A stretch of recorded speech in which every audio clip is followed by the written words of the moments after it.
And for music this week, Andrew Bird is he's one of these guys. He's been around for a long time, an indie singer-songwriter, and I've heard his name a million times. I think I've heard some of his songs. I never really got into him. I never had any of his albums or anything like that. But this week I got his newest album, which just came out, and I actually liked it a lot. I really liked it. Listening to it, and I hope to keep listening to it. It's good. He's got some really great songs. He's a great songwriter, good singer, and then he's also, interestingly enough, one of his things that he's famous for is he's an expert whistler. He can whistle at an expert level. I don't know how you get to be an expert whistler, but that's what they call him. So he's an interesting guy, and he has this song that I'm going to play for you. It's called Manifest.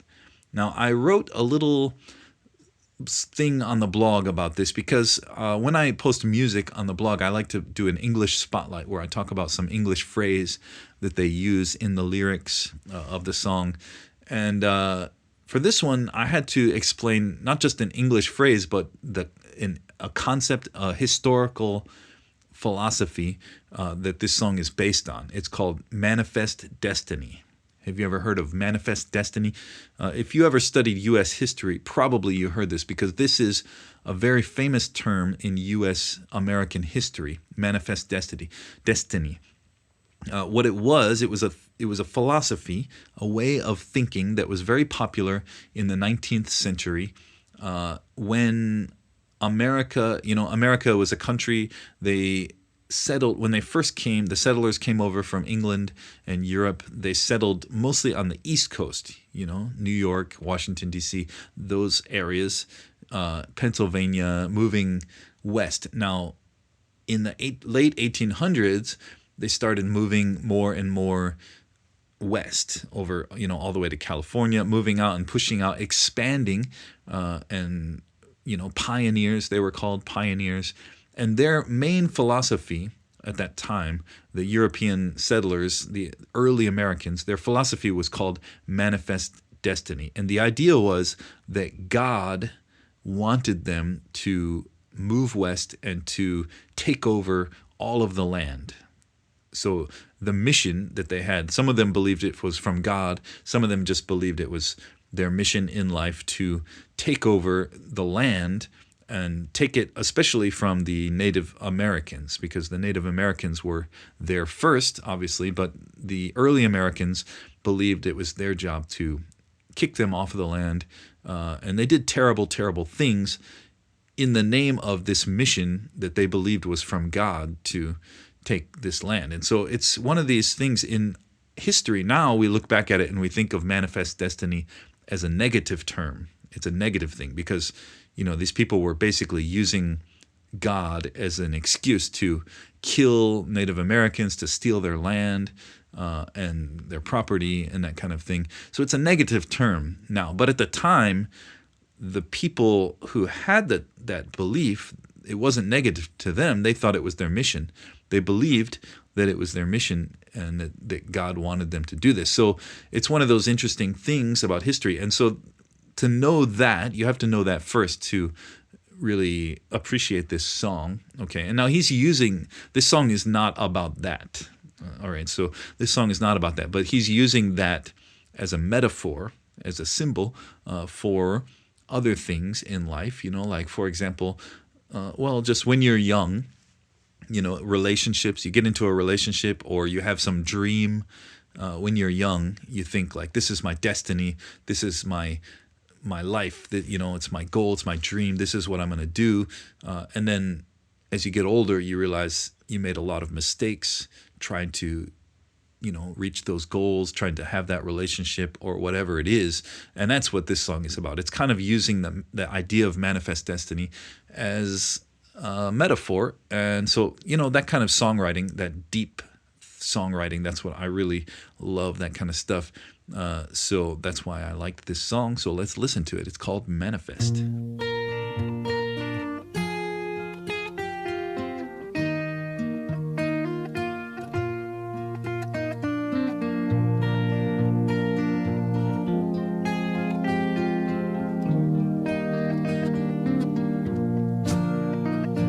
I'm coming to the edge of the widest canyon, my companions dear.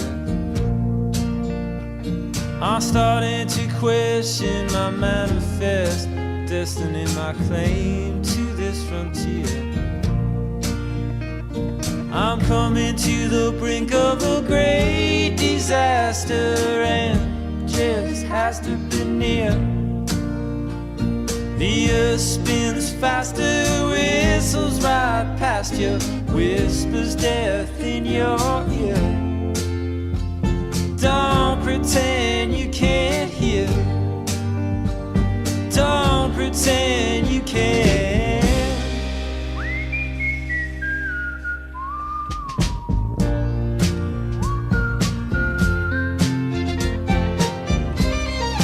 I can hear you tender roll still.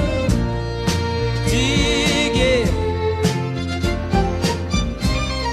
For everything that's walked this earth once. Live in.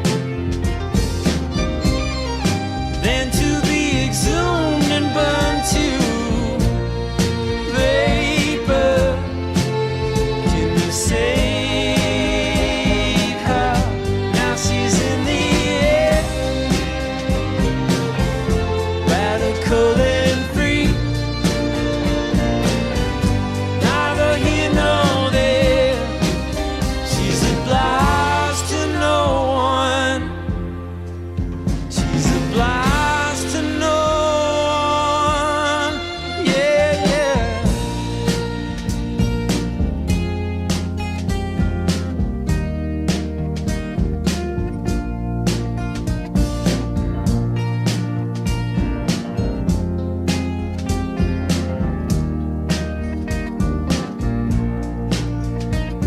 I'm coming to the edge of a rising ocean, such commotion and fear.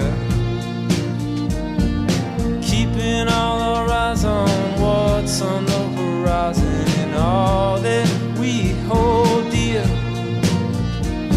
I'm coming to the brink of a great disaster, and just has to be near. The earth spins faster, whistles right past you, whispers death in your ear. Don't pretend you can't hear. Don't pretend you can't.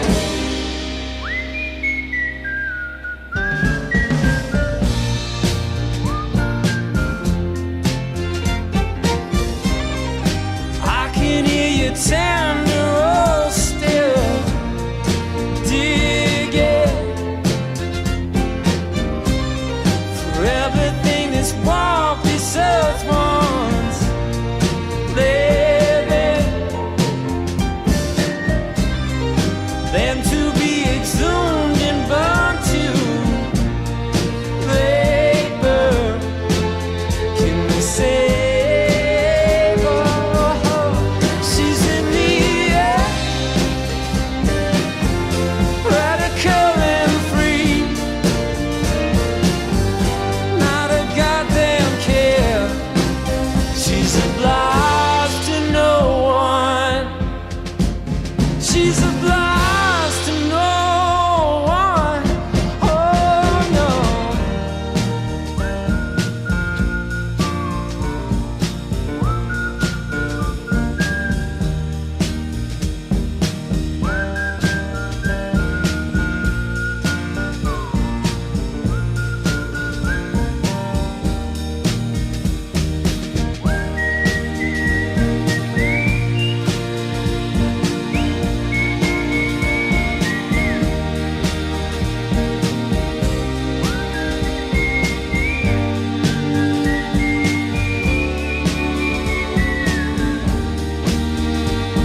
Don't pretend you can't hear. Don't pretend you can't hear.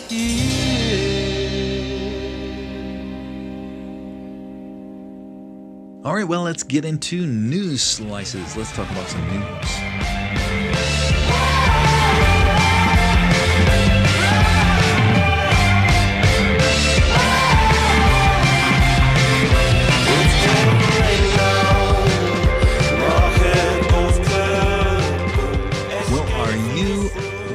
recycling the right way? Or are you recycling the wrong way? Have you ever thought about that? That is a question I think about every Monday, because Monday is my recycling day. You know, in Korea actually has a very good system for recycling, I think, way better than America. In America, a lot of places, they don't even recycle. You know, you just throw everything in the trash, and then the trash people sort it, maybe. I don't know. Nobody knows. I hope so. I like how in Korea, when you go to a fast food restaurant, for example, you go to McDonald's and you have to separate the plastic and the cups. We don't have that in America. You just throw everything in the trash at the restaurant. I like how in Korea, every apartment has a system of sorting the recycling. I don't like the fact that it's once a week, you know, because I always have way too much by the end of the week, too much garbage to sort through, and it's a big deal to take it down. But anyway, I like the system that you're separating things out. It's pretty easily understandable. It's easy to understand. I like that. But sometimes I wonder, is this right? Is this wrong? You know, sometimes the ajashi, the 경비 ajashi, will come up, and because they can, if I put something down there that I'm not supposed to, like some furniture, for example, I have to get a sticker and pay for it. You know, they can just check the CCTV, and I'm very obvious because I'm the only foreigner in my apartment complex, so they can easily find me. So it's kind of difficult to just throw away like bookshelves.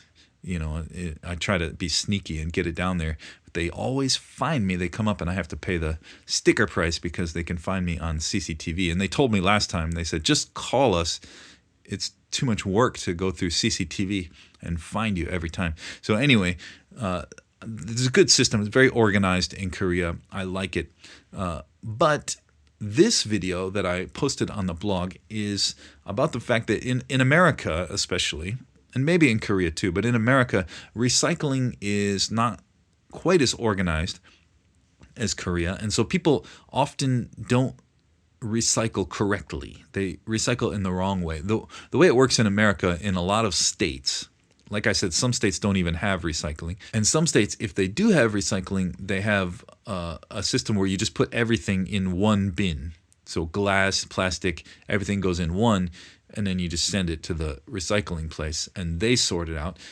Okay, and the problem with that is, you'll see in this video that a lot of people, you know, we want to recycle, but we don't really know. There's not a lot of education about what we should recycle and what we can't recycle.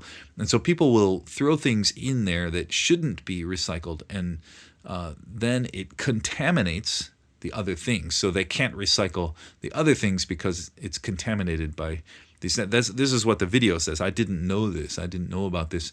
It's interesting. I thought it was interesting because a lot of times maybe we are recycling things that we shouldn't be recycling, and it's making it actually worse for the environment. It would be better if we just didn't recycle. That's what this video is talking about.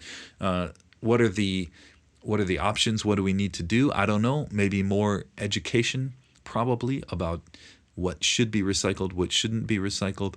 That could be helpful, I guess. But anyway, let's start with this video. Let's listen to it. There is nothing like a hot cup of tea in the morning. That is until I'm done and I have to decide what to do with my cup. Can I recycle it? Is that a trick question? Yeah, this is a great question. And I just figure you can recycle anything that's cardboard-esque. That's not right. I can't recycle this? Knowing what you can and can't recycle isn't easy. The rules depend on where you live, and there are hundreds of products and materials where the rules aren't always clear. Pizza boxes.